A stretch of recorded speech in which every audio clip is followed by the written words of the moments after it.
खबर जनपद मिर्जापुर से मध्य प्रदेश की कांग्रेस नेता राज्य सभा सांसद राजमणि पटेल ने आज अग्रहाट में कांग्रेसी कार्यकर्ताओं द्वारा आयोजित कार्यक्रम में भाग लिया। इस दौरान पत्रकारों से बात करते हुए कांग्रेस सांसद ने कहा कि आज वह विचारधारा सत्ता में है जिस विचारधारा ने तिरंगे झंडे को पैरों तले से कुचल था, जिस विचारधारा ने कभी नहीं चाहता कि यह देश आजाद हो। आजाद होने के बाद लगातार इस देश को कमजोर कर रहे हैं। आज वही सत्ता में बैठी है। अयोध्या में भगवान श्री राम के प्राण प्रतिष्ठा कार्यक्रम में निमंत्रण के बाद भी कांग्रेस के न जाने के सवाल पर उनका कहना था कि आज हमारे शंकराचार्य हैं जो कर रहे कि यह अधूरा है, इसका भी विधान से कार्यक्रम नहीं हो रहा है, वह विरोध कर रहे हैं। हम तो उनकी भावना का समर्थन कर रहे हैं। या तो मोदी जी में हिम्मत है तो बोले कि चारों शंकराचार्य झूठ बोल रहे हैं। हम धर्म को मानते हैं, मोदी के कहने पर जाएंगे, हमें मंदिर जाना है, हमारी श्रद्धा होगी तब जाएंगे। हमारे पंडित जी है वह तिथि देख कर बताए है कि कब घर बनवा और शादी करना है। जब वह कहेंगे कि आप मंदिर में जाए, शुभ दिन है, शुभ समय, तब जाएंगे। मोदी से पूछकर थोड़ी जाएंगे। देश इसका बड़ा व्यापक है।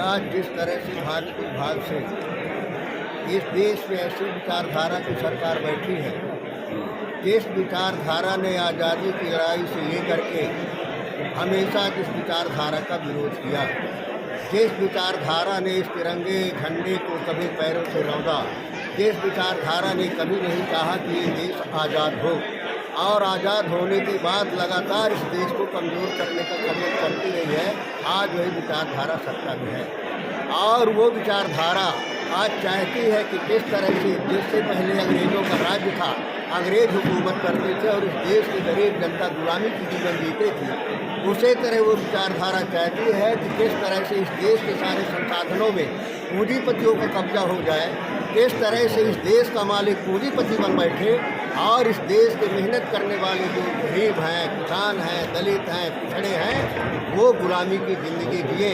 इस तरह की व्यवस्था इस देश में कायम करना चाहते हैं। भारतीय कांग्रेस पार्टी जो है हमेशा विचारों की लड़ाई लड़ा है और उसने सम्मान दिया है। कांग्रेस ने पहचाना है कि हमारे देश की अगर कोई ताकत है तो हमारे देश का मेहनत करने वाले किसान हैं, मजदूर हैं, दलित हैं, पिछड़े हैं।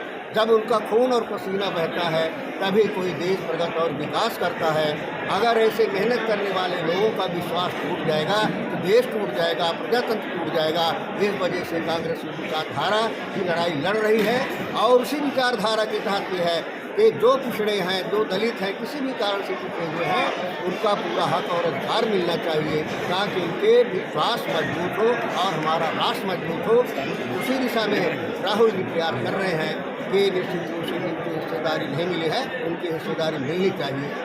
सर, प्राण प्रतिष्ठा को लेकर बीजेपी कहना है कि कांग्रेस से लेकर जो अन्य इंडिया गठबंधन में है लोग बहिष्कार कर रहे हैं, चुनाव में जनता उनको बहिष्कार करेगी। हम कहते हैं बीजेपी कौन हो, कौन है बीजेपी, कौन है मोदी जो कहता है कि माने धर्म के खिलाफ। हम तो कहते हैं कि धर्म के खिलाफ मोदी की हैं। आज जो हमारे शंकराचार्य हैं, जो धर्म के हमारे धुरी हैं, आज जो कह रहे हैं कि यह अधूरा है, इसका विधि के आधार पर से कार्यक्रम नहीं हो रहा है, ये वैधानिक नहीं है, जो वो विधि के सम्मत हमारे जिनको हम धर्म के प्रतिष्ठित मानते हैं वो विरोध कर रहे हैं। हम तो उनकी भावना का समर्थन कर रहे हैं, उनका विरोध तो मोदी जी कर रहे हैं। या तो मोदी जी ने साहस से तो आकर के कहें कि ये चारों शंकराचार्य झूठ बोलते हैं, ये धार्मिक नहीं है, हम इनका विरोध करते हैं, हम धर्म का समर्थन करते हैं। अगर ये हिम्मत है तो इस तरह से मोदी जी आकर के कहें तब हम माने कि धर्म ठेकेदार है।